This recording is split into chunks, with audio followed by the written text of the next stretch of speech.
দেশের তিনবারের প্রধানমন্ত্রী ও বিএনপি চেয়ারপারসন বেগম খালেদা জিয়ার মৃত্যুতে গভীর শোক প্রকাশ করেছেন বিশ্ব নেতারা।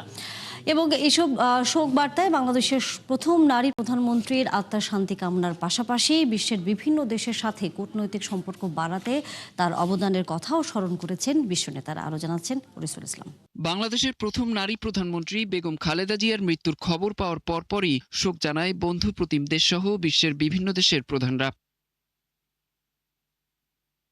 বেগম খালেদা জিয়ার সাথে পুরনো একটি ছবি শেয়ার করে ভারতের প্রধানমন্ত্রী নরেন্দ্র মোদী এক্স বার্তায় লেখেন তার মৃত্যুতে শোকাহত তিনি। এ সময় ভারত বাংলাদেশের সম্পর্কের উন্নয়নে বেগম খালেদা জিয়ার গুরুত্বপূর্ণ অবদানের কথা তুলে ধরেন নরেন্দ্র মোদী।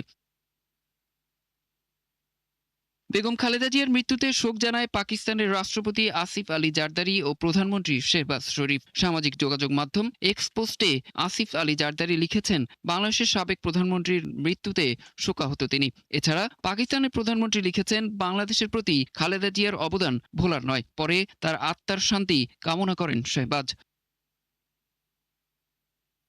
বাংলাদেশের সাবেক প্রধানমন্ত্রী বেগম খালেদা জিয়ার মৃত্যুতে অন্তর্বর্তী সরকারের প্রধান উপদেষ্টা অধ্যাপক মোহাম্মদ ইউনূসের কাছে শোকবার্তা পাঠিয়েছেন চীনের প্রধানমন্ত্রী লি কিয়াং। সেখানে চীনা জনগণের পুরনো বন্ধু হিসেবে উল্লেখ করেন বেগম খালেদা জিয়ার নাম। চীনা প্রধানমন্ত্রী বলেন, বেগম খালেদা জিয়া ক্ষমতায় থাকার সময় দুই দেশের দীর্ঘমেয়াদী বন্ধুত্ব, সমন্বিত সহযোগিতামূলক অংশীদারিত্ব প্রতিষ্ঠা পায়।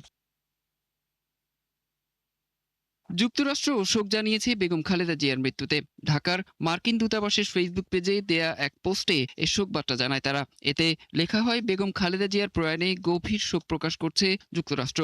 তার নেতৃত্ব বাংলাদেশের উন্নয়ন ও অগ্রগতিতে বিশেষ অবদান রেখেছে বলে উল্লেখ করে মার্কিন দূতাবাস। এছাড়া বাংলাদেশের প্রথম নারী প্রধানমন্ত্রীর মৃত্যুতে শোক জানিয়েছে ইউরোপীয় দেশগুলোর জোট, ইউরোপীয় ইউনিয়ন ও কানাডা সহ আরও অনেক দেশ। অরিসুল ইসলাম, ৭১।